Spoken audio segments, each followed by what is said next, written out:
What's up, Eagles Nation? What's going on, NFL world? How you doing, division rivals? This is Steven Hyder with Gate City Sports Channel, the sports channel where the cerebral NFL fan comes for about 10 minutes of daily content. Good morning, good afternoon, or good evening, whenever it is you get around to watching this, guys. Once again, Steven Hyder, Gate City Sports Channel. All right, y'all. Today's topic, I want to continue our talk about the undrafted rookie free agents and the running back position. As I stated yesterday, when I was breaking down the video on Elijah Holyfield, if an undrafted rookie free agent, in my opinion, is going to make the roster, I'd say the best possibility probably is that running back, guys, if I'm going to be honest. So today I want to talk about Michael Warren II, running back from Cincinnati. So, listen, I didn't know much about this kid, I won't lie. I don't watch a lot of Cincinnati games. I mean, I've seen them here and there. When I was a student at NC State, we very famously, and I think this was back in the Russell Wilson days, to be honest with you, we famously beat them in a game where they were definitely a top 25 program, and we knocked them out. So, like, I've definitely known about them over the time and over the years. You know, the relationship back with, like, I think it was like Kelsey and a few of our other guys have been through there. I think Brent Selleck, if I'm not mistaken, I think he was a Cincinnati guy as well, if I'm not mistaken. So, I mean, like, I know that this is an established football program. It's a good program. But to be honest, I just don't get an opportunity to watch a lot of their games. So, it was pretty exciting to be able to go back and actually watch a few of their games this time around. What I will say is this. When I went back and I watched Michael Warren, I liked what I saw. I got some concerns, don't get me wrong. But I understand what was going on with the scouting department. I understand what they saw in the young man, and they were trying to fill voids. I think if you look, I'm not going to sit here and sugarcoat things for you guys. If you're expecting this guy to be A.J. Dillon or Zach Moss, he ain't it. He ain't it. He's not that level, guys. But he's a similar mold to those type of guys, right? Just like Elijah Holyfield is. These are contact bounce backs, all with slightly different skill sets, okay? You look at a guy like Michael Warren II, I think the one thing you can say about him is physical, loves impact type of player. All right, y'all. Without further ado, I blabbed on long enough here. Let's go ahead and let's roll the film. All right, y'all. Let's get it. Warren is in. Touchdown. Powerful. All right, y'all. Michael Warren II. The film. Listen, there's a few scouts I genuinely like a lot, guys. I think they're very good at their job, and I trust their scouting reports, and oftentimes I come away agreeing with them. There's some nuance to things where I may differ a little bit, but I genuinely agree with them. Kyle Krabs of the Draft Network is one of those guys, man. He's an exceptional scout, guys. There's something he said that stands out to me after I got done watching the film. What he said in his assessment was, this kid makes a lot of sense inside of an inner zone running system, okay? Inside zone concept. Warren, little hesitation. This kid, as a one-gap inside zone runner, I got to be honest with you guys. There's excitement there. I can definitely see why you look at this type of back who's absolutely a power back, a contact balance back, and you think one gap inside zone. Definitely. Outside of just being strong through the playthrough, guys, you have to understand it's a combination of better wiggle, better athleticism, okay, mixed in with that, inside zone and that vision that makes this kid kind of unique. And what you'll see is if you watch the inside zone, watch the way he can contort his body and does this weird, like, kind of jump. So where he sees it, the vision's there. He sees the hole open. He kind of contorts his body on the inside zone. And boom, he's gone. And the handoff. It's going to go to Michael Warren. Warren breaking free. That's the things I think make this kid kind of unique and special to watch on film, guys. He has a little bounce, a little wiggle to a bigger guy.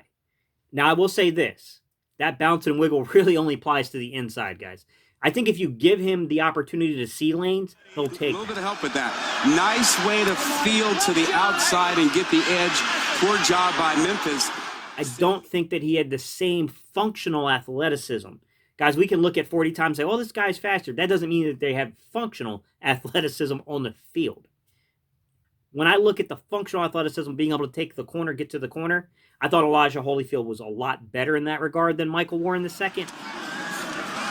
Out of Toledo Central Catholic. Another stop.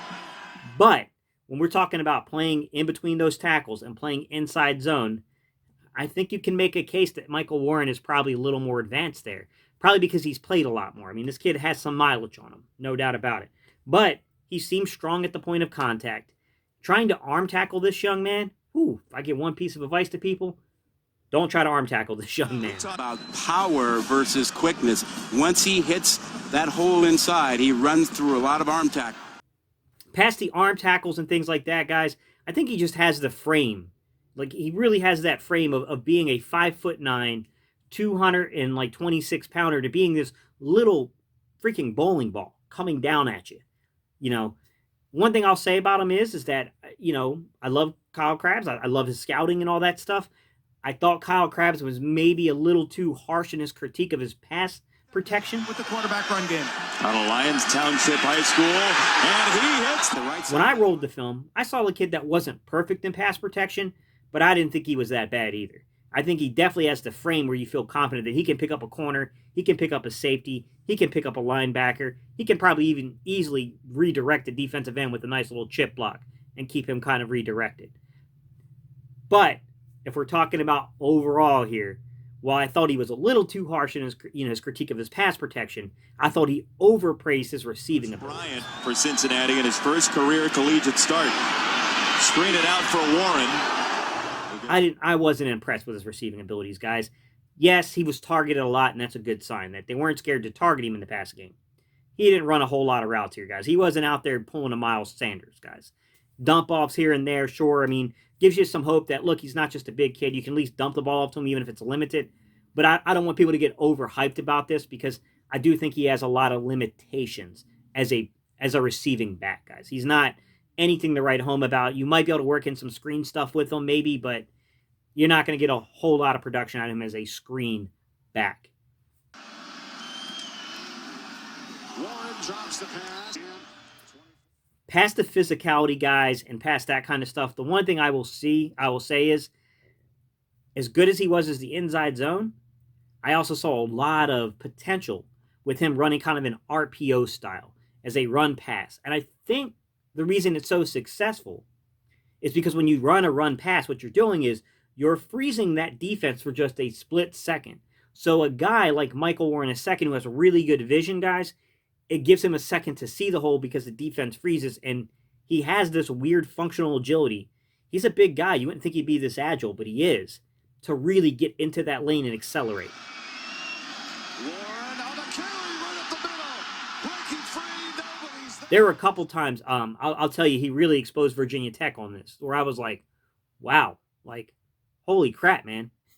This kid is a much more agile athlete than I thought. So definitely, RPO option game, inside zone game.